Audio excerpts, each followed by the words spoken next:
वालेकुम, कैसे हैं आप सब। आई होप बिल्कुल ठीक ठाक होंगे। मेरे गार्डन में बहुत सारे प्लांट्स हैं और जिनको मैं इजीली ग्रो भी कर लेती हूँ, लेकिन कैक्टस और सैकुलेंट लगाना मुझे हमेशा से ही बहुत ही मुश्किल लगा। लेकिन अब आहिस्ता आहिस्ता मैं सैकुलेंट और स्पेशली कैक्टस को बहुत ईजिली ग्रो कर लेती हूँ और मैंने अब काफ़ी अच्छी कलेक्शन भी कैक्टस की जमा कर ली है। और उन्हीं में मैं आपको दिखाती हूँ अपना एक बहुत ही खूबसूरत सा कैक्टस का प्लांट, जो आप देखिए ये लगा हुआ है एक छोटे से 4 इंच के पॉट के अंदर, और जिसके अंदर ये बहुत ही अच्छा ग्रो कर रहा है। आप इसका स्टाइल देखिए, बहुत ही क्यूट है।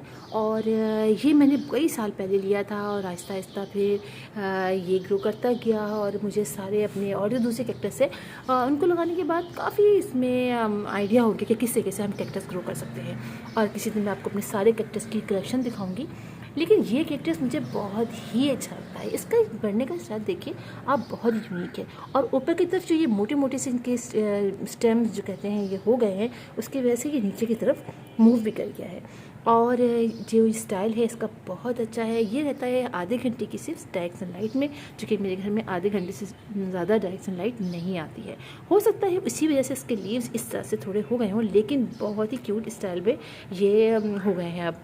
और इसको लगाया है मैंने ऐसे सॉइल में जिसमें 50% सैंड है, 25% गोबर की खाद है और 25% हमारे घर की जो आम मिट्टी होती है मैंने उसमें लगाया है। हाँ, पानी मैं उस वक्त देती हूँ जब ये अच्छी तरीके से ड्राई हो जाता है, यानी मैं चेक करती हूँ कि हाँ 2 से 3 दिन, 4 दिन, 5 दिन, जब तक ये ड्राई नहीं होता मैं पानी नहीं डालती हूँ। बस इसी वजह से ये बहुत अच्छे तरीके से ग्रो करना है और कोई फंगस वगैरह का प्रॉब्लम भी नहीं होता है अगर आप चेक करके पानी डालते हैं। और इसको प्रोपेगेट करना बहुत आसान है। मैंने एक छोटी सी इसकी ब्रांच तोड़ी और आप देखिए ये सामने लगाई हुई है, ये आप देख रहे हैं, ये मैंने इसकी ब्रांच तोड़ के लगाई थी, अब जो माशाल्लाह बहुत बड़ी हो गई है। इसी तरह से एक छोटी सी ब्रांच मैंने लगाई थी इसके अंदर, जो आप देखिए ये भी इतनी प्यारी, इतनी बड़ी हो गई है। तो ये सैकुलेंट आप इस तरह से ग्रो कर सकते हैं, नर्सरीज में इजीली मिल भी जाएगा।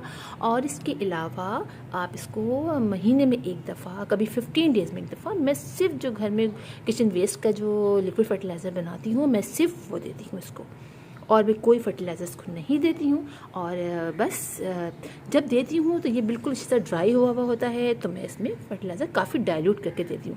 कभी 15 डेज़ में देती हूँ और कभी मैं मंथ में एक दफ़ा देती हूँ, तो कोई ऐसा इशू नहीं है। आप 15 डेज़ में दे दीजिए, डाइल्यूट करके दीजिए तो बहुत ही अच्छा रहेगा। अच्छा, सब सारी बातें मैंने बता दी। अब आप कहेंगे कि इसका नाम क्या है, तो यकीन जानिए मुझे इसका नाम बिल्कुल समझ में नहीं आया।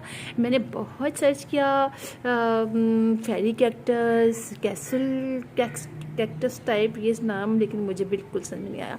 मैंने कहा चलिए थोड़ी सी आपको उसके बारे में इन्फॉर्मेशन दूंगी और आपसे पूछूंगी। आप तो माशाल्लाह आप लोग तो बहुत ही अच्छा मतलब सारे ही प्लांट्स के नाम जानते हैं। मेरा ख्याल है मुझे भी उतने प्लांट्स के नाम नहीं पता होंगे जितने आप लोग को पता है। तो आप लोग ज़रूर कमेंट बॉक्स में मुझे बताइएगा कि इसका नाम क्या है। अच्छा, इसमें कांटे नहीं होते, बड़ा ज़बरदस्त, बहुत प्यारे प्यारे से देखिए इसके ये इस टाइम में कांटे बिल्कुल भी नहीं है। और यही नीचे से ऐसे पतला सा आके ऊपर जाके ये देखिए इस तरह से ये थोड़ा सा मोटा मोटा सा हो जाता है, बहुत क्यूट लग रहा है।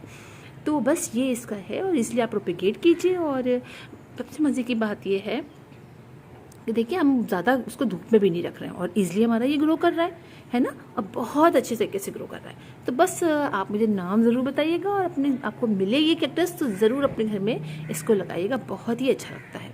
तो भी इंशाल्लाह आप लोगों से मुलाकात होगी किसी और वीडियो में किसी और टॉपिक के साथ। तब तक के लिए अल्लाह हाफिज़।